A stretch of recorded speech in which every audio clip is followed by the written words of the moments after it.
Welcome to a brand new bowling season and our exciting third season of Bowling Showcase, the only show to connect you with everything bowling in the bowling capital of the world, Metro Detroit.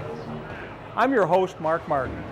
I hope you had a happy and safe summer, but now, time to lace up those bowling shoes, dust off that bowling ball, because the 2017-18 MD USB season is upon us. And Bowling Showcase is the only place to see all that bowling action from the comfort of your own home. Our magazine shows, they'll showcase all the exciting MD USBC tournament action, and our youth and adult challenge shows, they'll bring you all the head-to-head competition featuring local bowling centers and groups. So remember, tune in every Saturday at 10 a.m. to enjoy all that bowling action. Okay, let's jump right into the 2017-18 season with a look at our kickoff premier event held right here at historic Thunderbowl Lanes, the 81st annual Gavie tournament.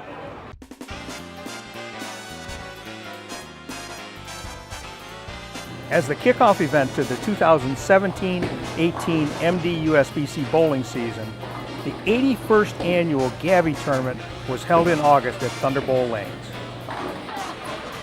This historic event brings together one of the largest groups of adult men and women bowlers from across the state to show off their skill, shake off the rust of a long summer, and catch up with old friends and share an evening of camaraderie and great times.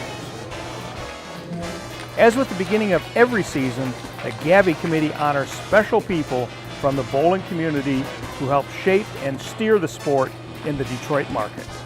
Oh, it means so much to me. After all, I knew John Gavie himself for many years, and of course Frank, his nephew, I've known all my life, so it's quite an honor to receive this among all the bowlers that we have here. It's a tremendous honor to be selected out of all the bowlers in all of Michigan. I could not believe that my name was selected. It was truly surprising, and I thank you so much. It means a lot to me because it just lets me know that you never know who's watching, you never know what's going on, and always just hold yourself up to the highest standard and not let anybody else create a standard for you. My goal is to be the biggest gentleman that my mom will always be happy to call her son, and to be the most strongest man to make my dad always proud. So receiving an award like that just lets me know, it's a reminder from the big man upstairs that I'm doing a little bit enough to make my parents happy. So that's what it means the most to me. As the unofficial start of the bowling season, the Gavie offers bowlers the chance to size up their competition and reflect on what's in store for them during the new season. I'm just personally looking to enjoy the season another year.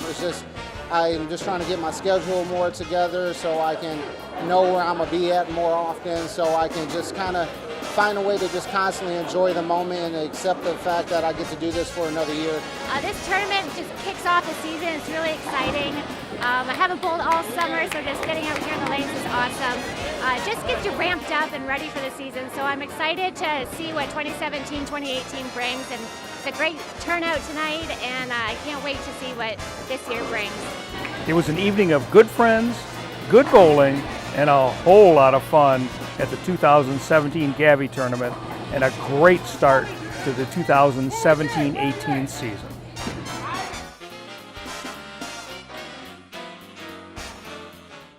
What a great way to start the MD USBC bowling season. And what a tradition. 81 years and still going strong. Just another example that bowling is alive and well in Metro Detroit. Another great tradition right here in the bowling capital of the world is the Detroit Bowling Hall of Fame. It's a great honor to be inducted, and this year we welcome the largest class since 2009 with 7 new inductees. It's our privilege to introduce to you each new member and offer a little peek into their bowling lives. So without further delay, let's meet the 2 new inductees in the women's category, Hall of Fame inductees Terry Catchpole and Marty Marshall.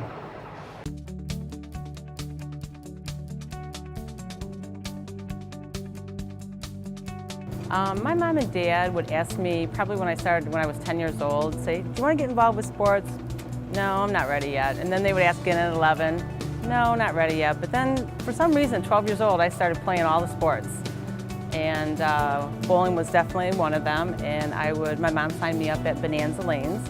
So every Saturday I was there. And the good thing about that is I was bowling with my friends, and then I also met new friends. And the good thing about that is my new friends I'm still in contact with today.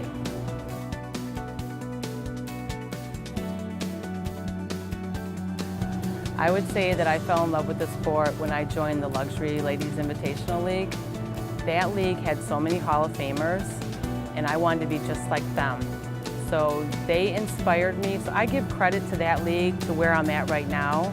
That's the league that inspired me, motivated me, and said, you know what, I want to be just like them. So I'm going to work at doing that.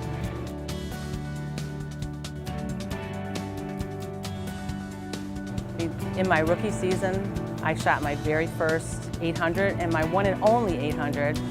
So when I shot that, I was like, wow, you know what, this is great. I want to do more. I want to have more accomplishments. So that's when I started putting my heart and soul into the game. That's when it became very important.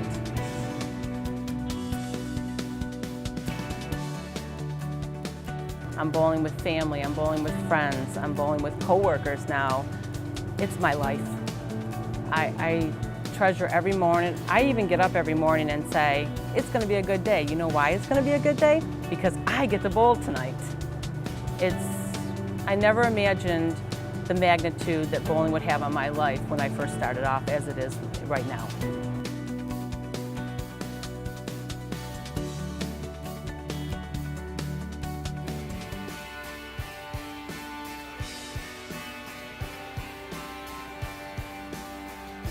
My parents put me in a youth league in Ann Arbor when I was 7 years old. And I guess the rest is history.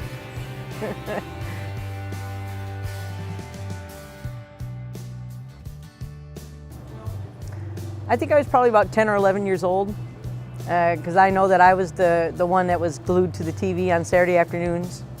You know, I had from 3:30 to 5, I had a date with bowling. You know, so I think it was about then that I decided that there was really something in bowling for me.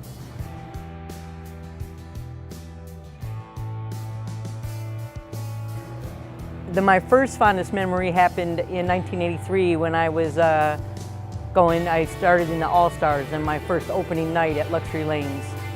The pomp and the circumstance surrounding that, and all the bowling dignitaries were there talking about, you know, kicking off the season and introducing all the teams by individuals. You know, I just was like, wow, this is really, really cool stuff. And then to make it even better, that first night I crossed on the lanes with Elvira Tepfer, and she's my grandmother's cousin. So that kind of like was the cherry on top of the cake.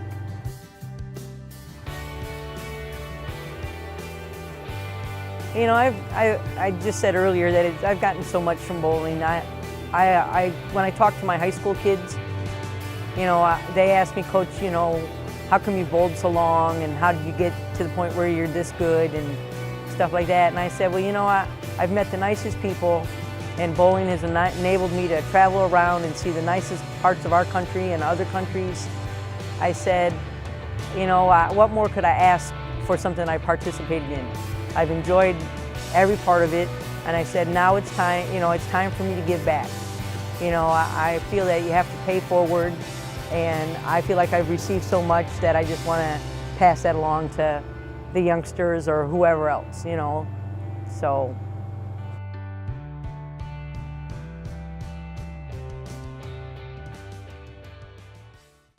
Congratulations to Terry and Marty on their induction into the Detroit Bowling Hall of Fame. Now it's our privilege to introduce our two new inductees in the men's category, John Nolan and Vernon Pederson.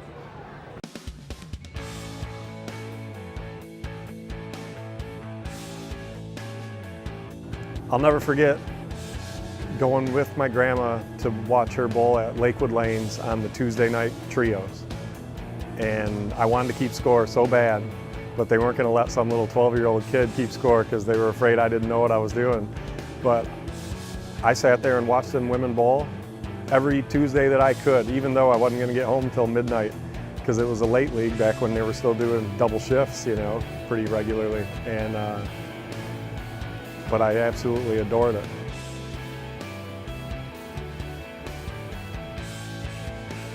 You know, when I first moved up out of kids leagues, I got to bowl with my grandfather and my father, and even for a short little stint there, my brother was you know, like the 6th or 7th man on that team, and that to me was just one of the ultimate things, to be able to bowl in 3 generations all being on the lanes at the same time. And you know, we went to state tournament and you know, had a good old time. It was a lot of fun.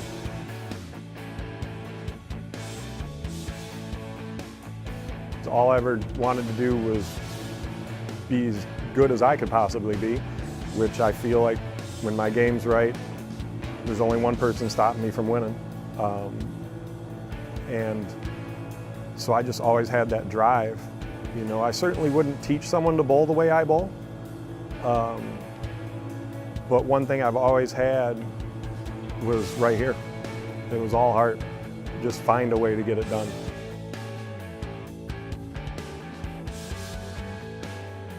You know, I'm going to continue to bowl, and who knows, you know, maybe do some crazy things now and then, and, you know, hold a trophy here and there.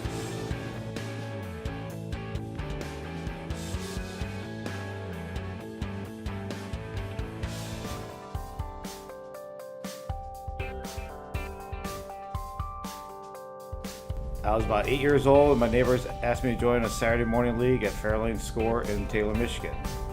And it just kind of grew from there, got really competitive around 14, and just kept getting better at it.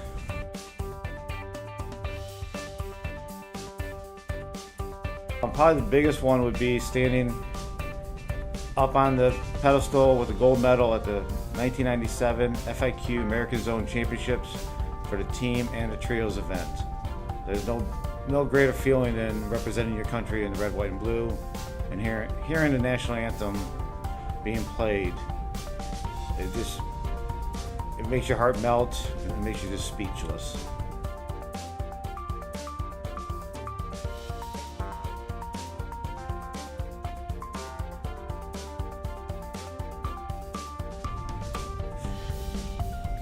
My bowling career and all this is, like I said, been almost a dream. I mean, when I tell people I've been to Egypt, to South Africa, to Australia for bowling, they're like, wow. Bowling's taken me everywhere. It's made my career, made me personally a better person, I believe. I've made so many good friends around the world, around the States. Bowling is my life, and I get to play with it every day.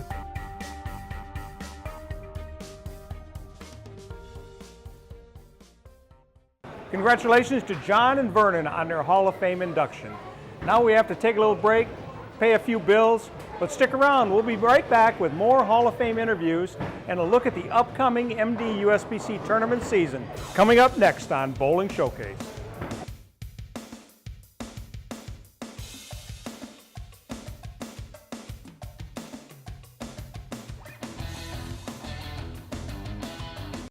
Bowling Centers Association of Michigan is a nonprofit trade organization that protects, promotes, and advances the interest of its members and member centers. It is the only association in Michigan affiliated with the Bowling Proprietors Association of America. Benefits include group purchasing programs, tournaments, annual convention and trade show, education seminars, and legislative representation. Interested in becoming a member? Contact Bo Gergen at 989-600-0992 or visit mibowl.com. Metro Detroit USBC, your source for everything bowling in the bowling capital of the world. We support USBC certified league and tournament competition. We provide 11 tournaments for all members of our association, including men, women, youth, seniors, scratch, and handicap competition. The top reasons for belonging to the Metro Detroit USBC are having your average recognized, bonding of league funds, rules of the game, assistance in resolving league issues, equipment standards of the game, charities, and awards. Visit us at mdusbc.com.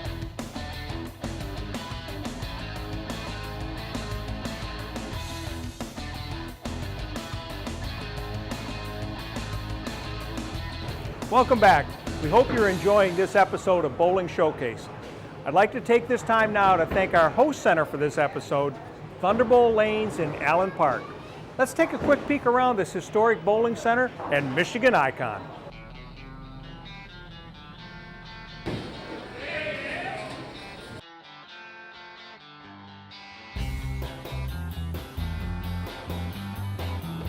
Welcome everybody. I'm Tom Strobel and this is Thunderbowl Lanes and I want to tell you more about it. We try and do something for our bowlers every year, and this year we just saw a need to upgrade our kitchen, and so we remodeled the kitchen. The tenant there has a long history down at Bread and Basket down on Southfield Road. He is providing an expanded menu, and we'll be able to do a lot of catering events. He's just got a great capacity for that. We had probably a 50-year-old sign out there that we tried to keep together, and it was time to replace that. The important thing that we were able to put up there is a message board so that we can program the message from a computer in one of our offices and let people know the specials that we have, special events that we're having. The last thing that we have, I don't know if you can see, but from alleys 9 to 12, the 4 alleys wide, we're putting up a video screen, and a video wall, I should say. It'll be 24 foot wide, 13 foot high. It'll just give us a lot of different opportunities to promote this room and to do some things that we haven't been able to do beforehand. Thunderbowl has 90 lanes, and it's divided, fortunately for us, in 3 sections. So if somebody wanted to have a private party in the arena or down in the north, they're certainly able to do that. Some of our parties stretch across the whole facility. Believe it or not, we have 7 licensed bars in this facility. We have multiple restroom facilities. We have 3 areas that can host parties of at least 100 to 150 people. We have a sports bar, as Mark has pointed out, that people generally congregate. And we have a very good food operator. So please come down and enjoy Thunderbowl. Once again, I'd like to thank Tom Strobel and Thunderbowl Lanes for hosting and being a big supporter of Bowling Showcase. Now it's time to learn about the last 3 Detroit Bowling Hall of Fame inductees for this year. Say hello to Veterans Category new inductees Consuelo Cleveland and Leo Scantamburlo, and Meritorious Service inductee Michael DeRossi.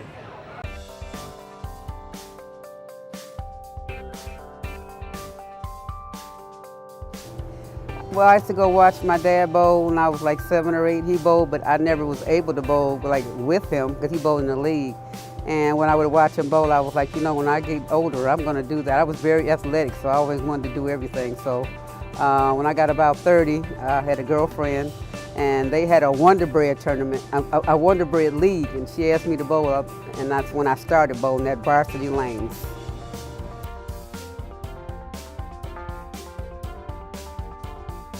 The fondest memory was when I was bowling in the women's state tournament, and my partner and I had won the year before, scratch doubles, and the next year we repeated and did the same thing back to back, and we were just like elated. And so I went online and looked and see how many people had done that, and I see 2 women in 1938 and 39 had done it, and that was it, them and us, so I was really excited about that.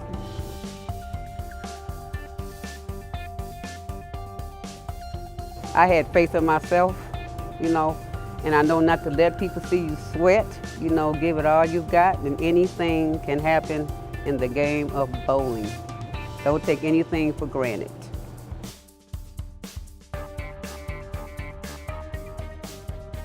Even though I made the Hall of Fame, I still feel like there are a lot of things ahead of me, like I still haven't shot 800.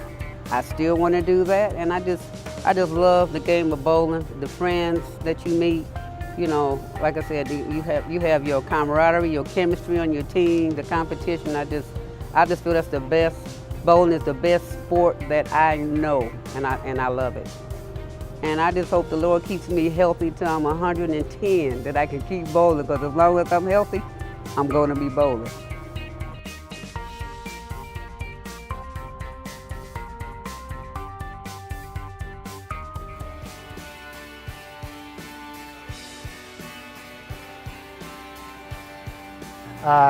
Probably about 60 years ago, believe it or not. I was about 8 years old when I first walked into the bowling center in Oakland. And since then, it's been part of my life, it seems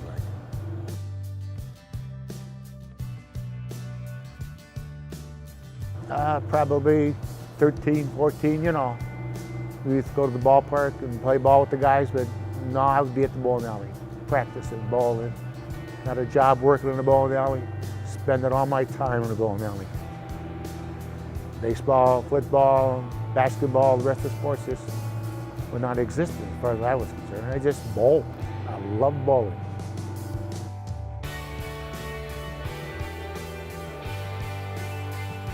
But probably the fondest one was Tom McKay, winning the state doubles. It's just a memory that will live for me forever, him and I.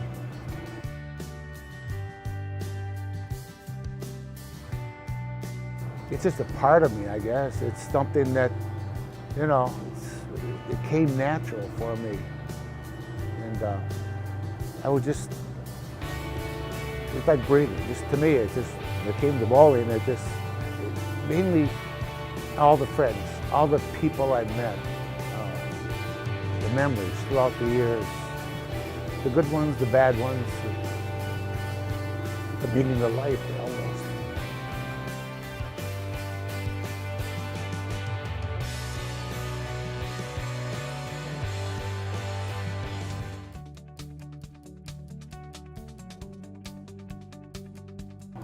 When I was 7 years old, my parents bought me a small ball. It was only about this big around. It was smaller than the regular size ones, and back in those days they had pin boys, so they were just starting to come in with the automatic pin setters. So we'd go bowl at Argyle Bowl, where they had pin boys. I think my first game was a 21.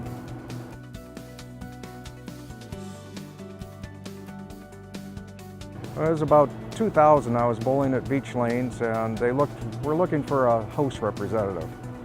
So I volunteered that I would be the house rep there. But then when I turned in the application, I got a phone call saying, well, would you join our board of directors instead? And so I did that. I joined the board of directors. Now, for anyone who's looking to get involved, house rep is a great way to do it.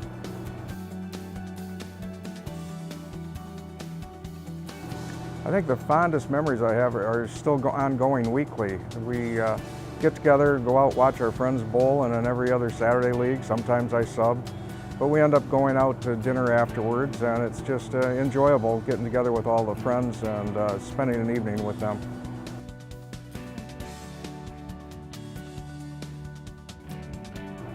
Well, the best part of it all is all of the new friends that I've formed through bowling in leagues and being on the board of directors.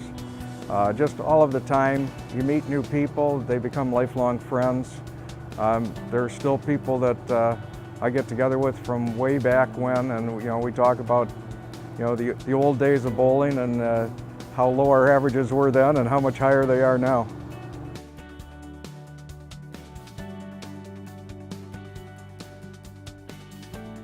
Well, there you have it. Congratulations to all 7 of this year's new inductees.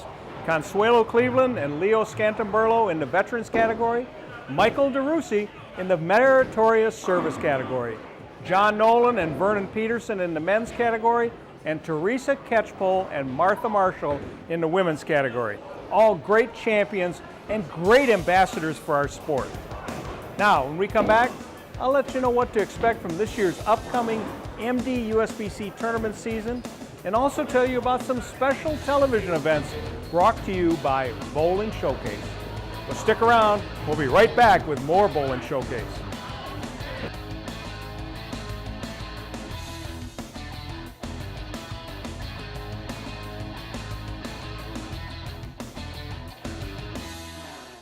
The Michigan State USBC Women's Bowling Association provides recognition and tournament competition to all levels of women bowlers.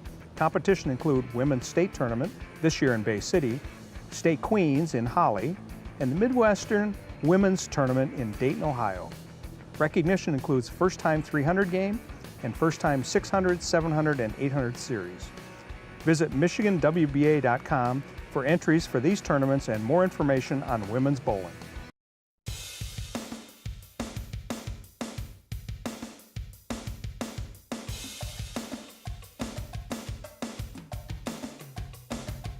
Welcome back.